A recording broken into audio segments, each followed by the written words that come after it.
everybody. So taking a look at the land discussion here on the program this morning, and let's just remind you, so Parliament's ad hoc committee to initiate and introduce legislation amending Section 25 of the Constitution says, although there are still some disagreements on certain key issues regarding the amendments, deliberations that took place in July saw to the adoption of a revised draft bill by majority members in the committee. So the Economic Freedom Fighters, that's the EFF, has termed the draft a sellout bill, and that party does not believe that the bill will lead to the expropriation of land without compensation. Yesterday we spoke to the ANC's Matthew Posa on these developments, and now this morning we are going to have a chat to EFF's Deputy President, Floyd Shavambu, and get their side of the story. Thanks so much for joining us here on the program. No, thank you very much for having us, and greetings to all the viewers of SABC. So initially it appeared as if the EFF and the ANC were in agreement regarding land expropriation. Talk to us about what has since changed. Look, to give you a clearer context and background, you will know that in 2018, on the 27th of February, the EFF introduced a motion in Parliament which was saying we should begin the process of amending Section 25 of the Constitution. And after deliberations with the ANC in Parliament, we then adopted a Parliamentary National Assembly resolution which said that we should mandate the Constitutional Review Committee to do two things. One was to review and amend Section 25 of the Constitution to make it possible for the state to expropriate land in the public interest without compensation. And then it was mandated that Constitutional Review Committee to, in the process, conduct public hearings to get the views of ordinary South Africans, policymakers, civil society organizations, and academics about the necessity of and mechanisms of expropriating land without compensation.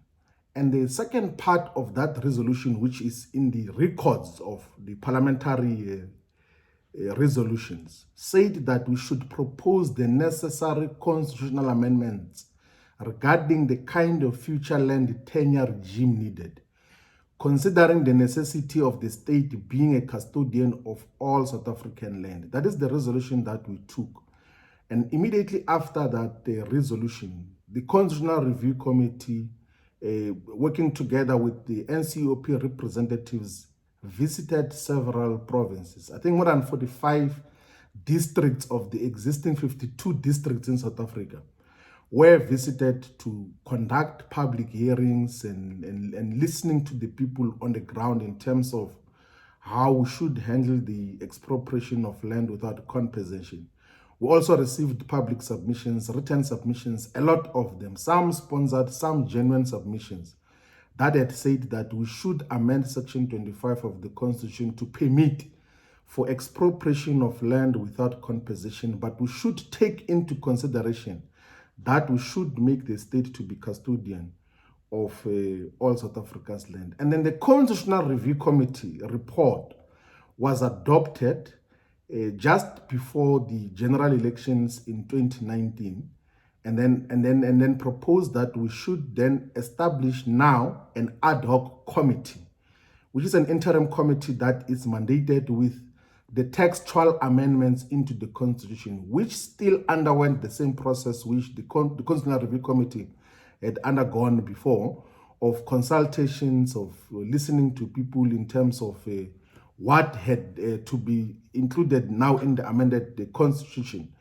And in the process of doing that, a section in the ruling party and in the right-wing political parties then began to substitute the component that we were mandated to achieve, which is making the state to be custodian of South Africa's land in the manner that it is. And then when we realized that the ANC doesn't have clarity in terms of how the Constitution should be amended, we then, as the Economic Freedom Fighters, initiated bilaterals with the leadership of the ANC at the most senior level. We met with the officials of the ANC when the now currently suspended Secretary General was still in office, the Treasurer General, the Deputy Secretary General, and all senior members of the ANC. And then they later on instituted a committee which was led by former Director General of Minerals and Energy, Sandile Nogqina, and Bulela Nqoka, and one of the senior legal representatives from the ANC head office, which also included members of the ANC who are serving in the ad hoc committee. And in those deliberations, we all accepted that the piece-by-piece land redistribution regime, which has defined South Africa since 1994, has been less than satisfactory in terms of attaining land redistribution on the levels and to the extent at which was aimed. You remember that from 1994, the ruling party had said that it would have redistributed 30% of South Africa's land by 2004, within 10 years. And then when 2004 arrived, the goalposts were shifted to 2014. And even still in 2014, there was never any significant change in terms of the land which was redistributed from the white colonial settlers who currently own the land to the majority of the black population who have been dispossessed of this land through colonial violence and barbarism. So that is basically what then got to happen. And in those deliberations, when we agreed that the piece-by-piece approach to land redistribution will not work, we then said, let us establish the custodianship of all of South Africa's land in the same way the minerals and petroleum resources in South Africa, in the same way all water in South Africa is under the custodianship of the state, which is distinct, by the way, from nationalization. And the Constitutional Court has clarified that when it was giving judgment on the MPRDA, which established custodianship of mineral resources in South Africa. And then, of course, due to, yes. Let me just ask you, I mean, just on that point, as Yes. you were saying, I mean, you give the simple example of minerals and something as simple as water is where in terms you would like to see the land ownership and the custodianship falling under the state. Why are the ANC opposed to that? What were the reasons that they gave you that they said they did not want to go in that direction? There was no logical basis for the ANC to oppose the custodianship of the land. That is why if you check in the now revised amendment of the Section 25 of the Constitution, they say that there has to be legislation that must establish custodianship. And our insistence, which is a correct insistence, is that we should establish custodianship in the Constitution itself to say that South Africa's land is a common heritage of all South Africans under the custodianship of a democratically elected government. That is what we say should be in the Constitution. But the ANC's approach is to say that we should not include it in the Constitution. It must then be said that a legislation must be passed far much later to achieve that. And we think that is problematic because we have undergone a very intense and deep process of consultations. Our people have demanded that gain the land so that you can give us all access to all of this land in an equitable basis. Even the Freedom Charter, which the ANC claims to be believing on or to be deriving its policy perspectives on, says that all land shall be shared amongst those who work it. So there is no way you are going to be able to equitably redistribute land if you have not made it to be under the custodianship of the state in the manner that it is. Because if you go piece by piece, it is problematic. The Department of Public Works made an illustration that there was an attempt using the old expropriation bill to take a piece of land for public purposes. Actually, the public purpose was to put electricity lines pass over a farm. And the farm owner said that I don't want any electricity line passing over my farm. You rather take a longer route, which will be much more expensive. And the litigation process to just gain access to that particular piece of land for public purposes took more than 7 years.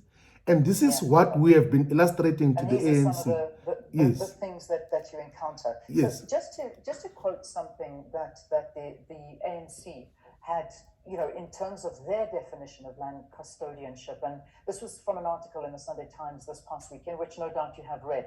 So Minister Ronald Lamola, this was what he had to say, is that, talking about the differences between the EFF and the ANC, perhaps you can respond to this. It says, this is where we are differing. They want us to take all land and put it under the custodianship of the state.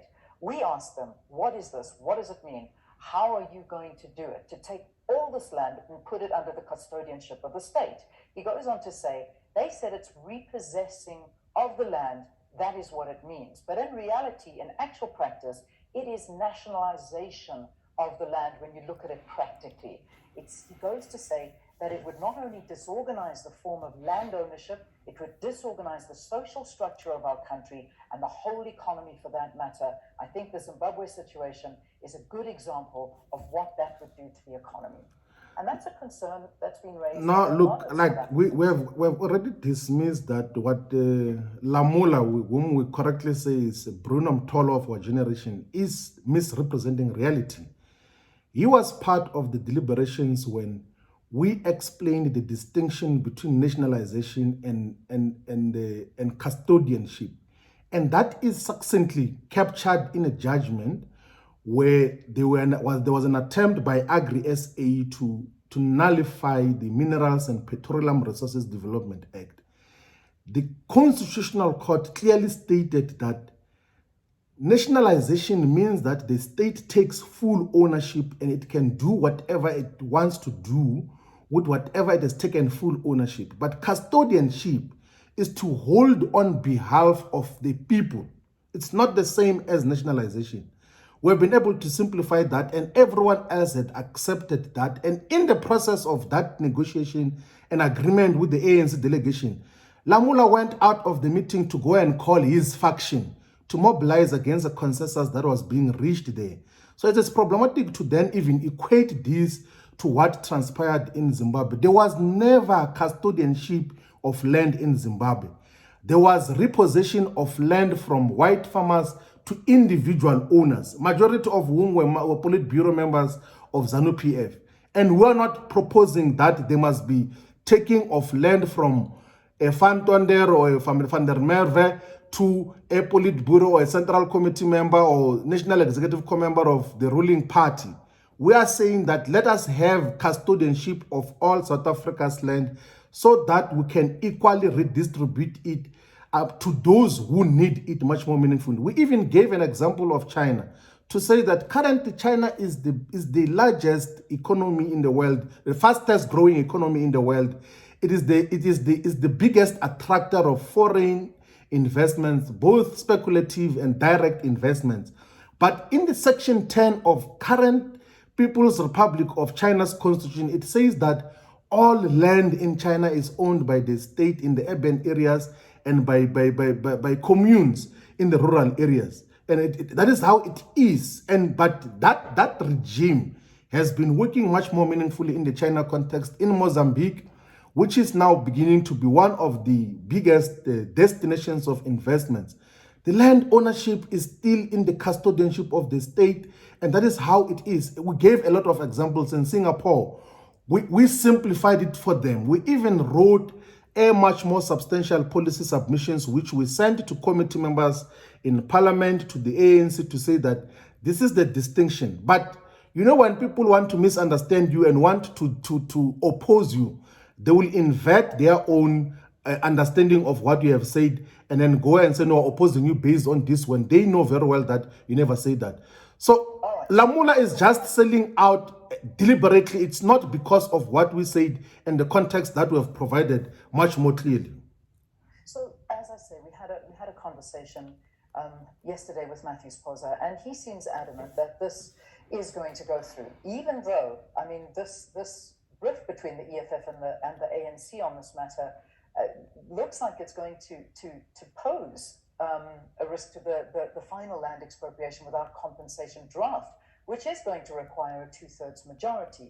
Are you not concerned that this is going to be the case, even though the ANC feel that they're still going to get this passed? Yeah, you know, the less said about Matthew Posa, the better, because majority of the things that he said in your interview yesterday were false. Like, he doesn't even know when the process commenced, where we are now. He was saying that there were only 2 engagements with the ANC, which is false. He doesn't know what has been the process thus far. He got into the process far much later, when there were disagreements in terms of what happened, and then he just rode on that wave of disagreement, and then insisted that we should break these discussions. And our initiation of the bilaterals with the ANC was out of a recognition that it will be tragic for black people and black political parties in South Africa now, when presented with an opportunity to reclaim our land, to fulfill a historical mission of fighting against land dispossession, that we just disagree on contextual issues, which, if we were to be honest with each other and deliberate much more honestly, we're going to find each other. We always say to the ANC that there is no need to rush this. We are the ones in Parliament who said that let us even postpone the tabling of the ad hoc committee report to Parliament so that we can find each other.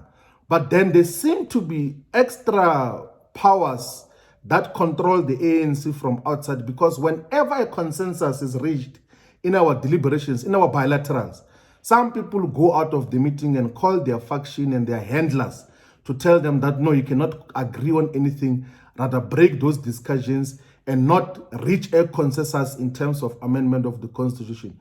And all these distortions of what the EFF has proposed are deliberate, are a means to try to satisfy the handlers' interest in terms of how they don't want the Constitution to be amended. Because remember that the Democratic Alliance, the Freedom Front Plus, all those who are benefiting from the status quo are saying there must not be constitutional amendment. And unfortunately, the EFF is not going to vote for a constitutional amendment that says that expropriation will happen subject to compensation.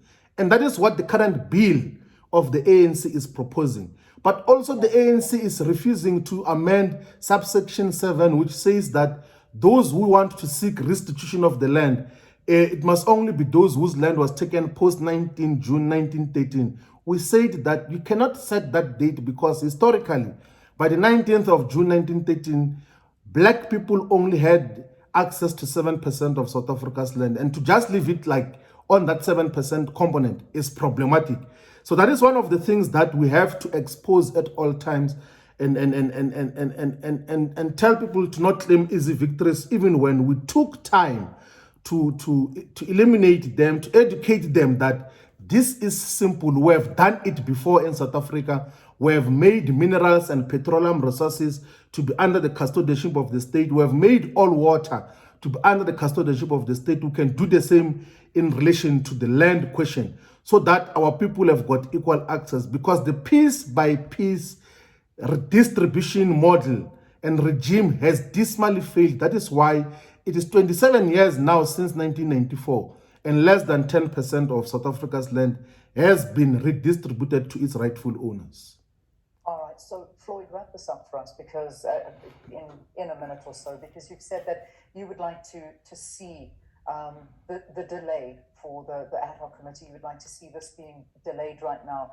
It seems that you and the ANC are certainly not on the same page anymore, that your discussions have now, at a stalemate, and to try and get the majority is not going to happen, because also other opposition parties are not necessarily in agreement.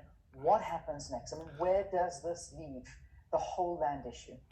Look, I think the people of South Africa must appreciate that the ANC is not genuine, it's not honest. Like, we have got the upcoming elections, we've got the elections in 2024. So the people of South Africa must know that the ANC is not at all committed to the redistribution of land. They want to retain the property relations and land ownership patterns that they inherited from apartheid. It looks like it is part of their agreement that they must just play with political power and not touch the land which has been taken from our people. And for centuries, our people have been killed and murdered. But our people have got other options to take the land for themselves. They have been doing so for many years. In many instances, we have been saying, only occupy the land which is unoccupied and everything else there. The people themselves must decide on the ground. What do they want to do? Because politicians have been given an opportunity to amend the constitution to give them the land, and they are now not doing so. The people must take a decision on what do we do to defeat this poverty that is defining our people. They must then take a decision on how the land question must be resolved in South Africa. You do not need parliamentarians and parliament to decide on the future of the land question. I think that there has to be other mechanisms of reclaiming our land other than these deliberations which are being handled by external forces that control particularly the ANC politicians. All right, we'll leave it there. Floyd, thanks very much for coming on and talking to us.